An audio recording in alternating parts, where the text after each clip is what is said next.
இன்னைக்கு வந்து பாத்தீங்கன்னா ஃப்ரெண்ட்ஸ் விநாயகர் சிலை வந்து வீட்டில் எப்படி பண்ணுறது அப்படின்னு சொல்லி தான் பார்க்க போகிறோம். அதுவும் எக்கோ ஃப்ரெண்ட்லி. இந்த விநாயகர் சிலையை வந்து பார்த்தீங்கன்னா மண் அது போக தானியங்களை உள்ளக்க வச்சு தான் வந்து செஞ்சுருக்கோம். நம்ம விநாயகர் சதுர்த்தி அன்னைக்கு சாமி வந்து கும்பிட்டுட்டு அதுக்கு அடுத்த நாள் கூட வந்து ஒரு தொட்டியில் வந்து வச்சுட்டு நல்லா தண்ணி தெளிச்சு விட்டாலே போதும். சாமி மேலே இருந்து தானியங்களை அழகாக வந்து வளர ஆரம்பிச்சிருங்க. நம்ம சாமியும் கும்பிட்ட மாதிரி ஆயிரும். அது போக வந்து ஒரு செடியும் வந்து வளர்த்ததுக்கு வந்து பார்த்திங்கன்னா நம்மளுக்கு ஒரு மன நிம்மதி வந்து தரும். வாங்க ஃப்ரெண்ட்ஸ் இந்த விநாயகர் சிலை எப்படி பண்ணலாம் அப்படின்னு சொல்லிட்டு வீடியோக்குள்ளே பார்க்கலாம். இந்த விநாயகர் சிலை செய்கிறதுக்கு என்னென்ன பொருட்கள்லாம் தேவை அப்படின்னு சொல்லிடுறேன் ஃப்ரெண்ட்ஸ். ஃபஸ்ட்டு வந்து விநாயகர் சிலை செய்கிறதுக்கு வந்து ஒரு மோல்டு வந்து நம்ம கிரியேட் பண்ணுறோம் அப்படின்னா அதை வச்சு வந்து எத்தனை விநாயகர் வேணால் நம்ம வந்து செய்ய முடியும் நம்மளால். ஸோ அதுக்காக வந்து ஒரு மோல்டு வந்து நம்ம வந்து கிரியேட் வந்து பண்ணலாம். இதுக்கு முன்னாடியே வந்து மோல்டு எப்படி செய்கிறது அப்படின்னு சொல்லிட்டு ஒரு வீடியோ வந்து பண்ணிவிட்டேன். இருந்தாலும் நான் வந்து உங்கள்கிட்ட ஷேர் பண்ணுறேன். இது வந்து பார்த்திங்கன்னா லிக்விட் சிலிக்கான் வந்து ரப்பர். இது வந்து பார்த்திங்கன்னா ஒரு 1 kg உள்ளது. இதில் வந்து லிக்விடாக இருக்கும். பசை மாதிரி வந்து பார்த்திங்கன்னா ஒயிட் கலரில் வந்து பார்த்திங்கன்னா இருக்கும். இதுதான் நம்மளுக்கு வந்து பார்த்திங்கன்னா ரப்பர் மாதிரி வந்து பார்த்திங்கன்னா மாறும். அந்த மாதிரி ரப்பர் மாதிரி மாற்றுறதுக்கு வந்து பார்த்திங்கன்னா பார்ட் ஏக்கு வந்து பார்த்திங்கன்னா ஒரு லிக்விட் மாதிரி இருக்கும். அந்த லிக்விடை வந்து பார்த்திங்கன்னா இந்த இதில் வந்து நம்ம வந்து எதை வந்து மோல்டை வந்து எடுக்கணும்னு நினைக்கிறோமோ அதை வந்து ஃபஸ்ட்டு வந்து வச்சுட்டு அதுக்கு மேலே வந்து இந்த பார்ட்டை வந்து ரெண்டையும் வந்து பார்த்திங்கன்னா மிக்ஸ் பண்ணணும். மிக்ஸ் பண்ணிவிட்டு அதுக்கு மேலே வந்து பார்த்திங்கன்னா ஊற்றிடணுங்க.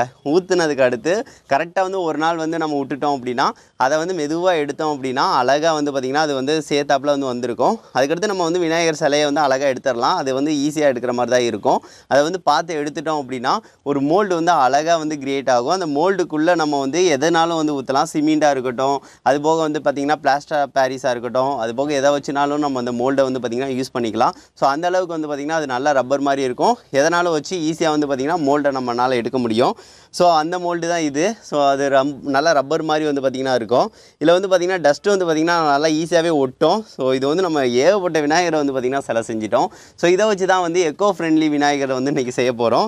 ஸோ அதுக்காக இந்த மோல்டை வந்து எடுத்துக்கிட்டேன். இந்த மோல்டில் வந்து என்ன செய்ய போகிறோம் அப்படின்னா மண் கலவையை வந்து மண்ணை வந்து பார்த்திங்கன்னா களிமண்ணை வந்து சேர்த்தாப்பில் வந்து வச்சு கொஞ்சம் டிஃப்ரெண்ட்டாக வந்து பண்ண போகிறோங்க. சரி, ஓகே, அது எப்படி பண்ணுறது அப்படின்னு சொல்லிட்டு அடுத்தடுத்து வந்து பார்க்கலாம். அதுக்கடுத்து வந்து நம்ம வந்து களிமண்ணை வந்து எடுக்கணும். நான் இந்த தொட்டியில் வந்து இதுக்கு முன்னாடி வந்து களிமண்ணை தான் வந்து போட்டு வந்து செடி வந்து வச்சது.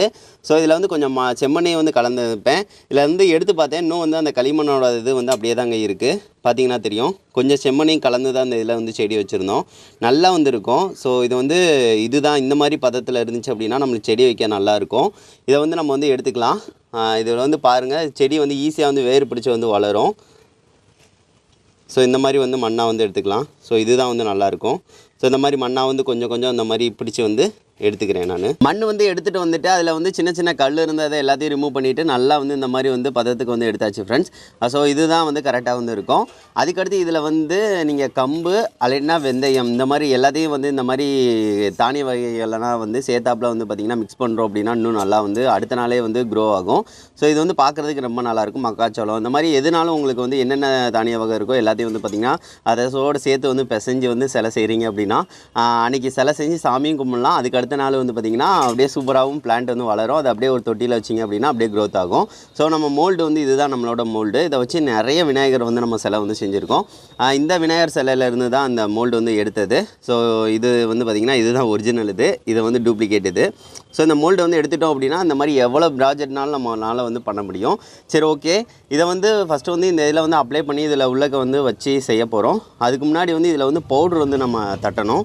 லைட்டாக பவுட்ரு அடித்தா தான் நம்மளால் வந்து அதை வந்து மோல்டை வந்து அப்படியே அழகாக எடுக்க முடியும் மண்ணுனால். இது பிளாஸ்டர் ஆஃப் பாரிஸ் இந்த மாதிரி ஊற்றுறோம் அப்படின்னா தேவையில்லை. ஸோ அது வந்து நல்லா இறுகிரும். ஸோ அது அப்படியே வந்துடும். இது வந்து ஒட்டக்கூடியது. ஸோ இது வந்து இதில் வந்து ஒட்டிடக்கூடாது. ஒட்டிச்சு அப்படின்னா இது வந்து அங்கங்கே வந்து ஒட்டிக்கிறோம். எண்ணெய் வந்து ஊற்றக்கூடாது. எண்ணெய் ஊற்றணும் அப்படின்னா இது அதுவும் சேர்த்தாப்புல ஒரு மாதிரி தான் வந்து கொலகொலப்பு தன்மை தந்துடும். ஸோ மண் இந்த மாதிரி பதத்துக்கே இருக்கணும். சரி, ஓகே, இதுக்கு அடுத்து என்ன செய்ய போகிறோம்னா பவுட்ரு மட்டும் கொஞ்சம் கொஞ்சம் உள்ளக்க இருக்கிற மாதிரி வந்து அடிச்சுக்கலாம்.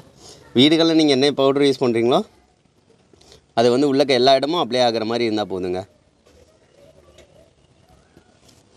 நான் அந்த மாதிரி தட்டிட்டு, ஏன்னா இது ரொம்ப நைஸாக இருக்கும். இதில் வந்து அவ்வளோ சீக்கிரம் வந்து ஒட்ட வைக்காது.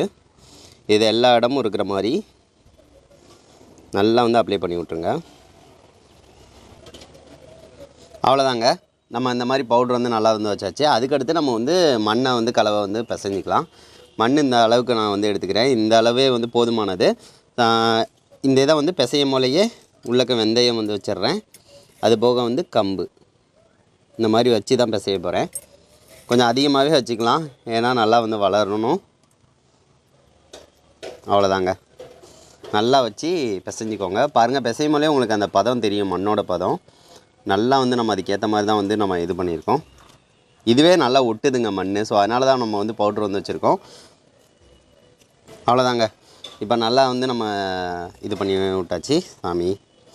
அதுக்கடுத்து நம்ம வந்து இதை உள்ளக்க வந்து வச்சுக்கலாம்.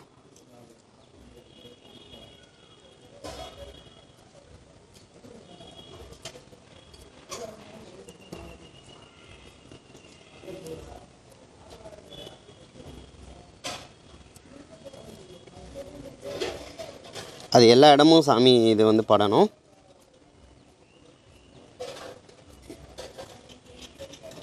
ஸோ அதனால் மண் வந்து எல்லா இடமும் இருக்கிற மாதிரி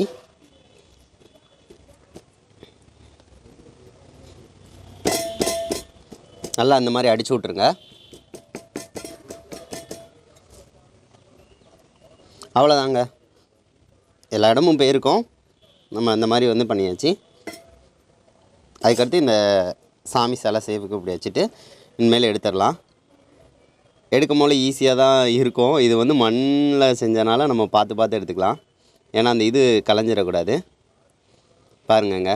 ஸோ எப்படி வந்து ஒட்டாமல் அழகாக வந்திருக்காங்கன்னு. ஃபஸ்ட்டு சைடு ஃபுல்லாக எடுத்து விட்டணும். அவ்வளோதாங்க. எடுத்து விட்டுட்டு சாமி சிலையை வந்து அழகாக வச்சுட்டு எல்லா சைடும் வந்து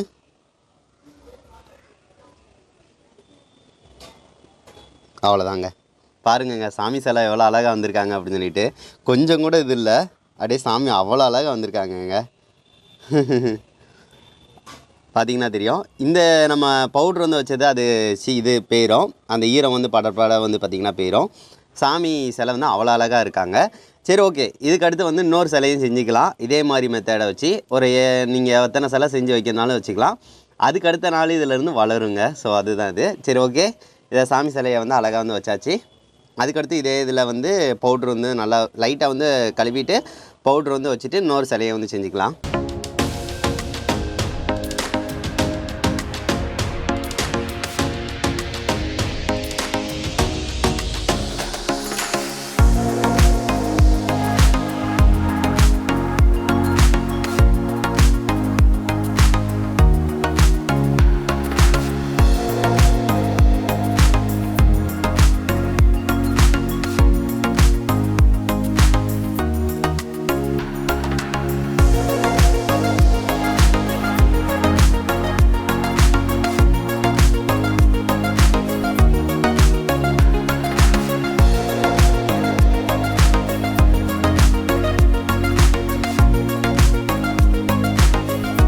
இப்போ வந்து பார்த்துருப்பீங்க ஃப்ரெண்ட்ஸ், விநாயகர் சிலை வந்து எவ்வளோ ஈஸியாக வந்து நம்ம வந்து செஞ்சோம் அப்படின்னு சொல்லிட்டு. இதே மாதிரி மெத்தடை நீங்கள் ஃபாலோ பண்ணுறீங்க அப்படின்னா ஒவ்வொரு தடவையும் வந்து பார்த்திங்கன்னா விநாயகர் சதுர்த்தி வரப்போ வந்து பார்த்திங்கன்னா அந்த மாதிரி மோல்டு வந்து கிரியேட் பண்ணி வச்சுருப்பீங்க ஆல்ரெடி.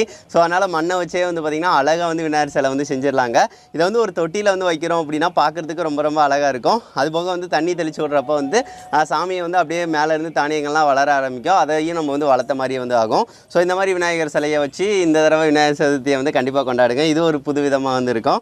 சரி, ஓகே ஃப்ரெண்ட்ஸ், இந்த வீடியோ வந்து உங்களுக்கு ரொம்ப பிடிச்சிருக்கும்னு நினைக்கிறேன். இந்த வீடியோ பிடிச்சிருந்துச்சு அப்படின்னா மறக்காமல் லைக் பண்ணுங்கள், ஷேர் பண்ணுங்கள், மறக்காம நம்ம சேனலை சப்ஸ்கிரைப் பண்ணுங்கள். நெக்ஸ்ட் வந்து ஒரு நல்ல வீடியோட மீட் பண்ணலாம். தேங்க்யூ.